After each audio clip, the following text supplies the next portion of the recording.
नमस्कार दोस्तों, मैं राहुल द्विवेदी फिर से आपका अपने यूट्यूब चैनल ज्ञान कंसी में स्वागत करता हूँ। होप सो आप सब अच्छे होंगे। आज हम एक नई कंपनी का नया आईपीओ का वीडियो लेके आए हैं। कंपनी का नाम है ग्लेमार्क लाइफ साइंसेज, जो ऑलरेडी 27 जुलाई को ओपन हो गया है।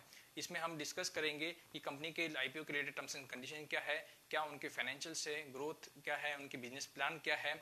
उसके साथ साथ हम ये भी डिस्कस करेंगे कि ये जो पैसा जो आईपीओ का आने वाला है वो कहाँ पे यूटिलाइज होने वाला है, और एक छोटा सा रिव्यू लेने की कोशिश करेंगे कि इस आईपीओ में अप्लाई करना चाहिए कि नहीं करना चाहिए। अभी तक आपने हमारे यूट्यूब चैनल को सब्सक्राइब नहीं किया है, सो प्लीज़ सब्सक्राइब कीजिए और इस प्रेस बेल आइकन, ताकि आपको नए नए वीडियो जो अपकमिंग वीडियोस है वो मिलते रहे। So let's start today video. Glenmark life science IPO. Glenmark life science IPO के पहले से हम उसके बारे में एक ब्रीफ ले लेते हैं। ग्लेमार्क जो कंपनी है, ग्लेमार्क लाइफ साइंस जो कंपनी है वो पहले जॉर्ज लैबोरेटरीज के नाम में जानी जाती थी, जो 2011 में इंकॉर्पोरेट हुई थी। उसके बाद 2018 में उसे ग्लेमार्क फार्मा ने उसे एक्वायर कर लिया। उसके बाद जो ये आईपीओ है, ये आईपीओ उन्होंने जो ओपन है 27 जुलाई से 29 जुलाई के बीच में ओपन है, और ये इसमें फ्रेश इश्यू प्लस ओएफएस है। सो इसमें 1060 का फ्रेश इश्यू है और 453 करोड़ का इसमें ये ओएफएस है। सो इसमें 63 लाख जो है ग्लेमार्क फार्मा जो है, जो पेरेंट कंपनी है, वो इसमें दे रही है। इस दो टोटल इश्यू साइज देखें तो 1513 करोड़ का है, और उसके साथ उसकी प्राइसेस जो रखी है 695 से 720 के आसपास रखी है। तो आपको 720 के ऊपर ही बिड करनी पड़ेगी, क्योंकि तभी आपको आईपीओ के एप्लीकेशन लगने के चांसेस हैं। उसके बाद उसका जो टोटल वैल्यू जो है वो 14,400 रुपया आता है पर लॉट का, और इसमें क्यूआईबी को 15% का कोटा दिया हुआ, रिजर्वेशन दिया हुआ है। फिर रिटेल को 35% का रिटेल दिया हुआ है, और एनआईए को 15% रिटेल दिया हुआ है। इसके बाद अगर देखें तो जो अलॉटमेंट है कंपनी ने, जो कंपनी का जो अलॉटमेंट शेयर का अलॉटमेंट है वो अगस्त 3 तक आ जाएगा। 4 तक उसका इंटीमेशन आपको मिल जाएगा, और लिस्टिंग जो है 6 अगस्त के आसपास इसकी होनी चाहिए। फिर ग्लेमार्क अगर देखें तो ग्लेमार्क फार्मास्यूटिकल जो लाइफ साइंस है वो ग्लेमार्क फार्मास्यूटिकल की एक सब्सिडरी है। 100% जो होल्डिंग है वो अभी ग्लेमार्क फार्मा की है। आफ्टर द पोस्ट आईपीओ जो होएगा वो 82% के 83% के आसपास उनकी शेयर होल्डिंग रहेगी। तो इसमें ये जो फिर भी मेजोरिटी जो स्टेक रहेगा वो ग्लेमार्क फार्मा के पास में ही रहेगा। तो इनकॉर्पोरेटेड जो ग्लेमार्क लाइफ साइंस है वो 2011 में हुआ था। उसके बाद देखेंगे तो कंपनी का जो प्रोफाइल है, वर्क बिजनेस प्रोफाइल है, वो स्पेशलाइज इन कार्डियोलॉजिकल जो बिजनेस है उसमें है। फिर आप देखेंगे तो डायबिटीज़ के लिए ये बहुत फेमस, मतलब ये लीडिंग कंपनी है। फिर गैस्ट्रोसाइड के डिसऑर्डर के लिए है। फिर एंटी इफेक्टिवनेस जो दवाइयाँ आती है उसके लिए भी ये कंपनी का पोर्टफोलियो में मतलब है। तो ये एक फॉर्मुलेशन और एपीआई के रिलेटेड बहुत सारा इनके पास है। मतलब इनके पास जो एपीआई जो है, जो फॉर्मुलेशन जो दवाइयों बनाने में यूज होता है, वो बहुत सारे इसमें इनके पास है। अभी तक 31 मार्च 20 में कंपनी ने 403 ड्रग मास्टर फाइल जो है और सर्टिफिकेट के लिए अप्लाई किया हुआ है, यूरोपियन फार्मा कंपनी से जापानीज फार्मा कंपनी में, जापानीज जो अथॉरिटी है वहाँ पे किया हुआ है। और अगर देखें तो United states, Europe, Japan, Russia, Brazil, south Korea, Taiwan, Canada, ऐसी कंट्रीज में इन्होंने अप्लाई किया हुआ है। और जो दुनिया की अगर बोले तो 20 जेनरिक कंपनी जो है ग्लोबली वो कस्टमर इनके हैं। सो कंपनी का जो कस्टमर प्रोफाइल है वो बहुत ही तगड़ा और बहुत ही आप बोल सकते हैं स्ट्रांग है। इसके बाद अगर कंपनी का जो बिजनेस देखे वो ऑल ओवर, मतलब आप बोल सकते हैं वर्ल्ड में बहुत जगह पे उनका है। फिर इसके बाद इनका जो मैन्युफैक्चरिंग फैसिलिटीज है वो गुजरात और महाराष्ट्र में है। गुजरात के अंकलेश्वर और दहेज में है, और महाराष्ट्र में मोहोल और कुकुम्बन में है। फिर इसमें जो इनकी जो टोटल कैपेसिटी है वो आज की तारीख में, मतलब 31 दिसंबर की जो इन्होंने फाइलिंग की थी उसके हिसाब से 725 KL है। के मीन्स किलो लीटर के हिसाब से है, 725 किलो लीटर के हिसाब से है। द कंपनी जो इनके जो कंपनी है, इनका जो इंटेंशन है कि जो अंकलेश्वर और दहेज का जो प्लांट है वो फाइनेंशियल 22-23 में उसको इंक्रीज करनी है, उनकी कैपेसिटी उनको 200 KL के से इंक्रीज करना है। ओवरऑल इनका जो प्लान जो ऐसा है कि उन्होंने महाराष्ट्र में भी एक 40 एकड़ लैंड लिया है, ग्रीनफील्ड लैंड लिया है, जिसको वो डेवलप करने वाले हैं, और उससे वो लगभग 700 से 800 KL और कैपेसिटी ज़्यादा करेंगे। सो टोटल इनका जो आने वाले 4 to 5 ईयर्स में प्लान जो है वो 1500 से 16 KL के आसपास कैपेसिटी को इंक्रीज करना, मतलब ऑलमोस्ट डबल करने का प्लान है। सो कंपनी का जो पैसा जो भी आने वाला है उसमें से बहुत मतलब जो भी पैसा आएगा उसमें से थोड़ा बहुत पैसा इस एक्सपांशन और इसमें जाएगा, ताकि कंपनी और कैश को जनरेट कर पाए। अगर कंपनी की स्ट्रेंथ की बात करें तो कंपनी के स्ट्रेंथ में देखेंगे तो आप इनके पास सब बहुत सारे एपीआईज के फॉर्मुलेशन है, बहुत सारी कंपनी जो कंपनी जो एपीआई जो दवाई के फाइनल फॉर्मुलेशन में यूज़ करती है, जिसमें सीवीएस है, सीएनएस है, डायबिटीज़ है और पेन मैनेजमेंट के रिलेटेड है या फिर जो इन्फेक्शन होता है उसके रिलेटेड है, तो वो सब एपीआई इनके पास है।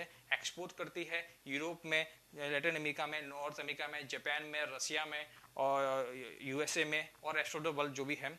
फिर इनके साथ इनका बहुत सारा रिलेशनशिप जो है बहुत सारी कंपनी के साथ अच्छा है, स्ट्रॉन्ग रिलेशनशिप है, लीडिंग ग्लोबल जेनरिक कंपनीज है। इनका जो फाइनेंशियल ट्रैक रिकॉर्ड है वो भी बहुत अच्छा है, हाई क्वालिटी प्रोडक्ट्स बेचते हैं। फिर इनका जो जिनका जो मैनेजमेंट है वो बहुत ही प्रोफेशनल है, तो इसमें और उनका भी रिकॉर्ड जो है वो बहुत अच्छा है और उनके पास बहुत सारा ऐसा एक्सपीरियंस है जो इस फील्ड के लिए बहुत इंपॉर्टेंट है। इसके बाद इसमें देखेंगे तो ये कॉस्ट में बहुत फोकस करते हैं, जो कॉस्ट सेविंग है उनकी बहुत अच्छी है as compare to others companies. अगर कंपनी ने जो डीआरएचपी फाइल किया था, अगर उसके हिसाब से देखें तो हम मतलब उसके हिसाब से हम देखें तो कंपनी जो ये पैसा जो आने वाला है, जो तकरीबन पैसा जो आने वाला है वो 1500 करोड़ का, वो कहाँ पे यूटिलाइज होने वाला है। एक्चुअली जब ग्लेमार्क लाइफ साइंसेज को ग्लेमार्क फार्मा ने एक्वायर किया था तो उन्होंने अपनी बुक्स को स्नफ कर दिया था, मतलब एक अलग बिजनेस बना दिया था।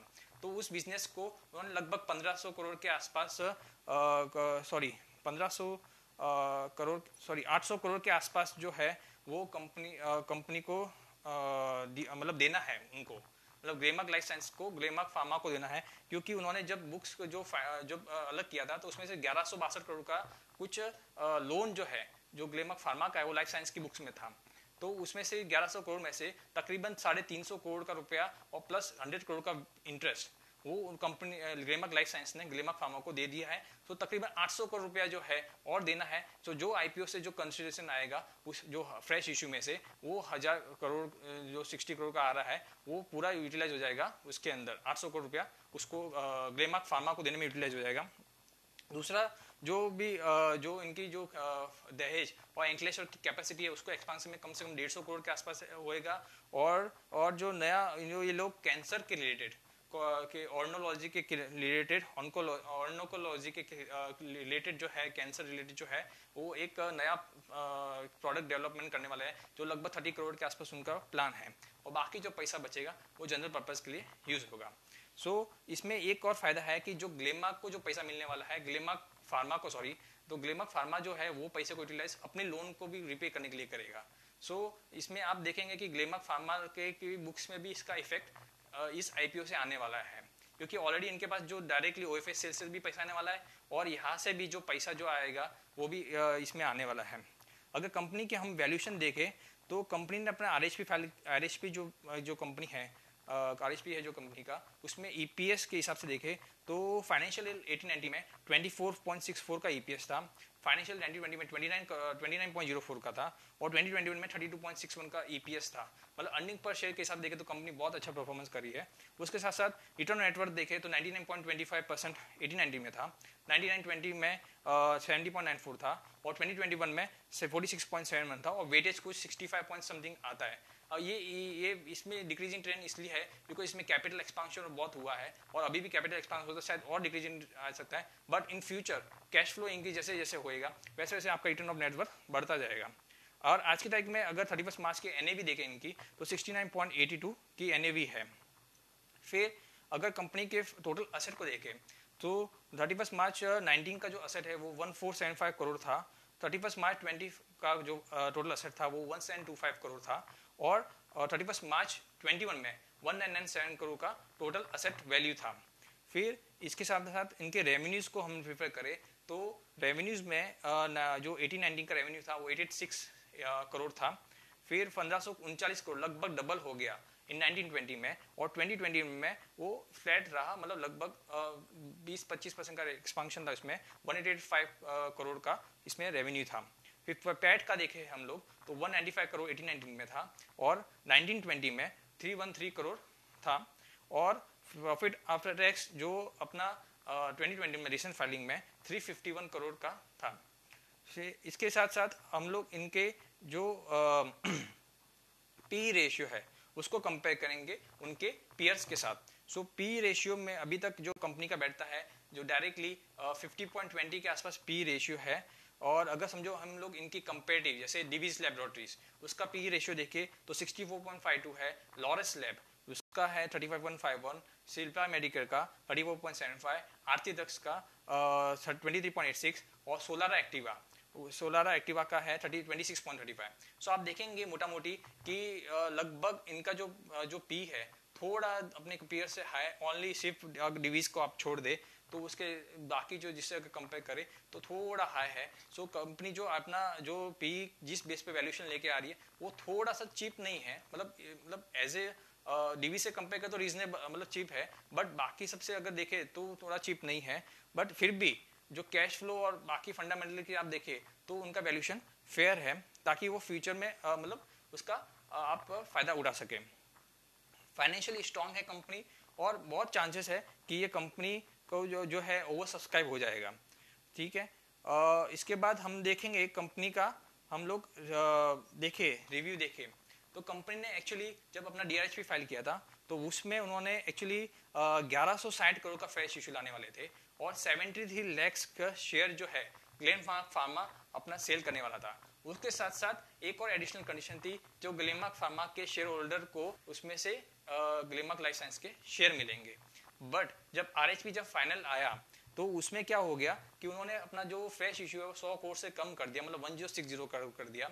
और जो 63 लाख जो शेयर सेल करने वाला था ग्लेनमार्क फार्मा वो 73 लाख करने वाला था, वो 63 लाख पे आ गया। और जो कंडीशन थी ग्लेनमार्क फार्मा के शेयर होल्डर को ग्लेनमार्क लाइफ साइंस के शेयर मिलने वाले थे वो कंडीशन उन्होंने निकाल दी। मतलब अभी कोई भी शेयर ग्लेनमार्क फार्मा के शेयर होल्डर को ग्लेनमार्क लाइफ साइंस के ग्लेनमार्क लाइफ साइंस के शेयर ग्लेनमार्क फार्मा को नहीं मिलने वाले। तो उसकी वजह से क्या हुआ कि एक थोड़ा गलत मैसेज गया कि कंपनी एक इन्वेस्टर फ्रेंडली नहीं है।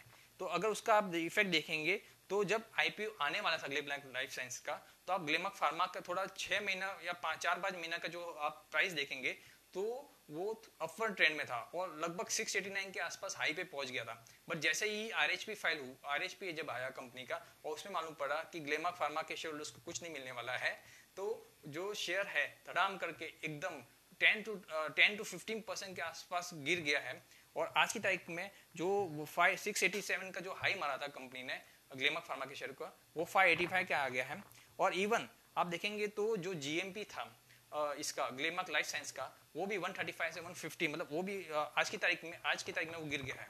और बट स्टिल जो सब्सक्रिप्शन है वो कंपनी को फर्स्ट डे में अच्छा मिला है और रिस्पॉन्स रिटेल का बहुत अच्छा मिला है। सो होप सो कि आगे और अच्छा सेकंड डे और थर्ड डे में रिस्पॉन्स अच्छा मिलेगा। तो अगर हम ये देखें कि जो ये टेक्निकल प्रॉब्लम था उसकी वजह से ग्लेनमार्क फार्मा के शेयर में भी इसका इफेक्ट दिख रहा है। अगर आज की तारीख में देखें तो ग्लेनमार्क लाइफ साइंस ने अभी तक 454 करोड़ जो है टोटल जो है एंकर इन्वेस्टर से उनको मिल गया है। ये एंकर इन्वेस्टर की लिस्ट में देखें तो एचएसबीसी ग्लोबल इन्वेस्टमेंट है, गवर्नमेंट पेंशन फंड ग्लोबल है, orchid engineering equity fund LP है, फिर आप देखेंगे तो कुबेर इंडिया फंड है, रिलायंस जनरल इंश्योरेंस कंपनी है। ये सब एंकर इन्वेस्टर की लिस्ट में है।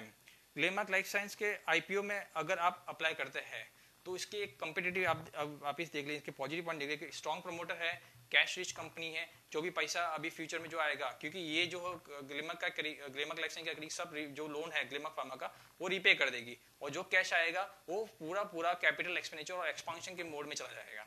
सो आगे जाके ग्रोथ तो कंपनी दिखाएगी। इसमें कोई अभी तक रेगुलेटरी एक्शन नहीं हुआ है, कोई नेगेटिव मतलब ऐसा कोई रेगुलेटरी के थ्रू नहीं आया है। हाँ, बस इसमें एक दो नॉर्मल नेगेटिव पॉइंट हो सकते हैं कि जो कंपनी का जो बिजनेस है वो 40% जो है ग्लेनमार्क फार्मा से आता है और इसमें मतलब जब 2018 में कंपनी लिया था तो 100% था, बट वो 40% अभी भी है। सो एक टेक्निकल पॉइंट अगर ग्लेनमार्क फार्मा का बिजनेस डाउन हुआ तो ग्लेनमार्क लाइफ साइंस का क्या इशू मतलब प्रॉब्लम हो सकता है। दूसरा, और 40% जो इनका जो इंपोर्ट मटेरियल होता है वो चाइना से होता है। सो चाइना के रिलेटेड कोई प्रॉब्लम आया तो ग्लेनमार्क लाइफ साइंस के में प्रोडक्शन साइकिल में भी प्रॉब्लम आ सकता है। सो एक ये दो नेगेटिव पॉइंट हो सकते हैं। बट अगर देखे जाए तो जो इनका वैल्यूएशन है थोड़ा रीजनेबल है, जहाँ पे पी हाई है बट थोड़ा उन्होंने गैप ज़्यादा कम रखा है, बट फिर भी रीजनेबल है। फ्यूचर को देख के आप इसमें मतलब कैश रिच कंपनी है, लोन बहुत कम है और जो एक्सपेंसिव नहीं है इतना। सो आप अपने मतलब लॉन्ग टर्म के लिए आप अप्लाई कर सकते हैं, बट आपको अगर शॉर्ट टर्म अप्लाई करना है तो आप अपने फाइनेंशियल कंसल्टेंट्स को डिस्कस करें कि आपको इसमें अप्लाई करना है कि नहीं करना है। बट लॉन्ग टर्म को देख के, कैश रिच कंपनी को देख के शायद आप इसमें अप्लाई कर सकते हैं। होप सो आपको वीडियो अच्छा लगा होगा और आपको इस पूरे ग्लेमार्क लाइफ साइंस के आईपीओ के बारे में मालूम पड़ा होगा। सो जल्दी से जल्दी आप इस वीडियो को जरूर शेयर कीजिए अपने फ्रेंड्स सर्कल में, ताकि उनको भी ये इस तरह के आईपीओ के बारे में जानने को मिले और आगे जाके उनको और भी अपकमिंग वीडियोस के बारे में मालूम पड़े। So thank you for watching this video. धन्यवाद। जय हिंद, जय भारत।